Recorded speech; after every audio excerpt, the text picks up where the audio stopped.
우리 대한민국의 마지막 수건 우리 손으로 만든 국산 스크램 제트 엔진 가동이 얼마 남지 않았습니다.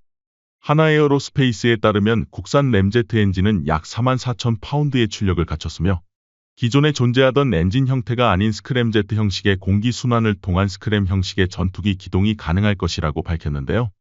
실제로 우리 연구진들은 5500급 스크램제트 엔진에 사용될 램펜인 글레이드와 코어의 실증에 성공했습니다. 현재 5500급 엔진이 본격적인 개발과 이를 통해 8400급 엔진과 그 이상의 엔진의 개발을 진행할 예정인데요. 2025년이면 첫 번째 램제트 엔진이 국산 무인기 KUSX에 탑재될 것입니다. 그런데 몇몇 기자들 사이에서는 우리 기술진들의 엔진 개발이 너무 느리다는 이상한 소리를 하고 있습니다. 기자들의 주장에 따르면 대한민국도 40대를 도입한 5세대 스텔스 전투기 F-35A가 사용하는 F-135 엔진의 최대 출력이 28,000파운드인데다 애프터 버너를 사용할 시 43,000파운드에 달하는데 이제야 20,000파운더 두 개를 합쳐서 40,000파운더급 스크램제트 엔진을 한국이 개발해서야 언제 미국의 기술을 따라잡느냐는 것입니다. 이 사실에 대해 한국은 이제 전투기 엔진 개발에 뛰어든 지 불과 몇 년도 되지 않았다는 걸 절대적으로 감안해야 합니다.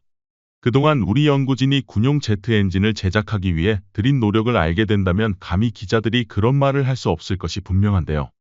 대한민국이 본격적으로 항공기용 엔진을 개발한 것은 극히 최근의 일입니다. 그 중에서도 제트 엔진을 개발하기 시작한 것은 2000년대 이후라 해도 과언이 아닙니다. 그래서 우리 손으로 만들었다는 국산 초음속 훈련기 T-50조차 미국산 전투기와 같은 F-404 엔진을 사용했는데 지금은 스크램 제트 엔진을 국산 기술로 자력해서 만들 수 있는 반열까지 오른 것입니다. 그때 당시와 차이점이라면 현재 한국은 세계 4위급 상당한 램제트 엔진 기술력을 보유하고 있다는 점이죠. 국방과학연구소 역시 국산 스크램 제트 엔진이 화염을 뿜어내며 대한민국의 KF-21 보라매가 하늘을 가를 날이 얼마 남지 않았다는 걸 전 세계에 알렸습니다.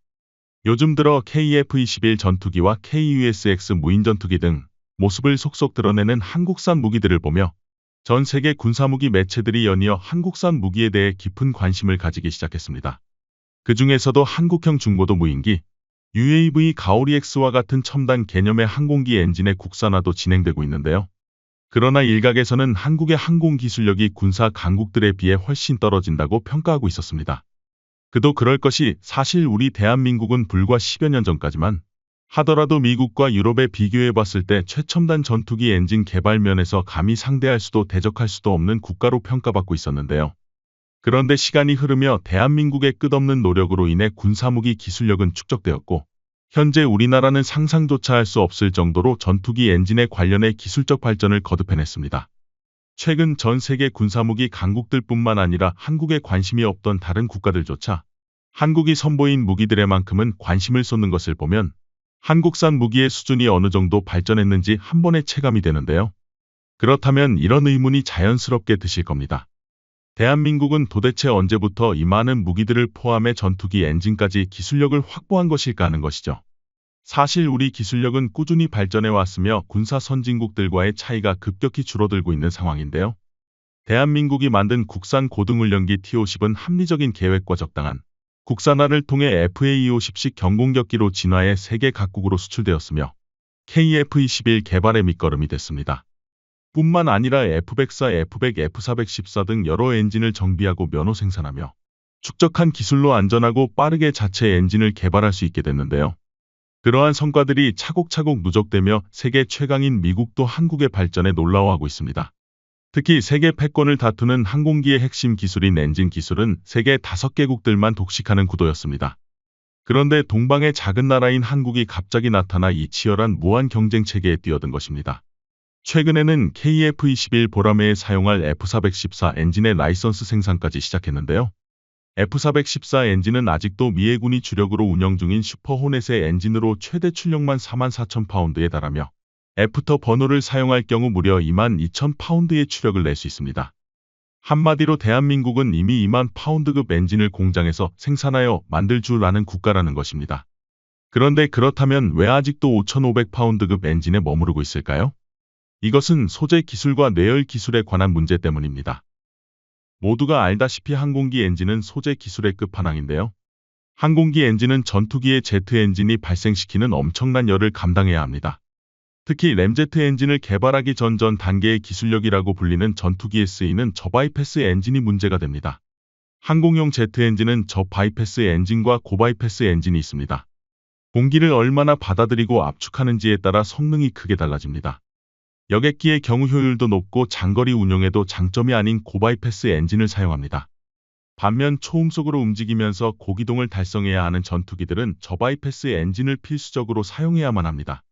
저바이패스 엔진은 터보팬 엔진의 한 종류로 터보팬에 들어간 공기 중 상당수를 엔진의 뒤로 배출해 효율을 높이는 고바이패스비 엔진과 달리 터보팬으로 유입된 공기 상당수를 엔진이 사용해 고출력을 내는 전투기용 엔진을 말합니다. 그런데 이러한 저바이패스 엔진의 개발이 그리 간단하지가 않습니다. 항공기 개발에 100년 이상을 투자한 영국이나 프랑스 같은 나라들도 새로운 엔진을 개발하는 데 난항을 겪을 정도인데요. 한국이 개발하고 있는 엔진 역시 저바이패스 엔진이기 때문에 사실 성공이 쉽지 않습니다. 그러나 그럼에도 불구하고 우리 연구진은 전투기 엔진의 성능을 착실히 업그레이드하고 있습니다. 이처럼 한국은 전기 추진 체계를 제작했으며 항공기용 제트 엔진 개발의 노하우를 가지게 되었습니다. 그 중에서도 하나에어로는 우리 공군이 보유한 F404 엔진과 F16 전투기의 F100 엔진의 지속적인 면허 생산을 통해 상당한 노하우를 획득했다고 언급했습니다. F100 엔진의 출력은 11,000파운드이고 한국이 생산한 F404 엔진의 출력은 14,700파운드 정도인데요. 특히 전반적인 블레이드를 통해 압축비를 높였고 F15나 F16 전투기에 사용 중인 푸백 계열 터보팬 엔진과 비슷한 수준입니다. 게다가 엔진 수명이 1000시간 이상에 달합니다. 이 엔진은 국산 스텔스 무인 전투기 가오리-X의 기술 실증기에 사용될 예정인데요. 현재 한국은 지금 개발하는 전투기 엔진으로 또다시 세계를 놀라게 할 것입니다. 그만큼 한국의 기술력은 발전했으며 이에 대해 우리 국민들은 자부심을 가져도 되는군요.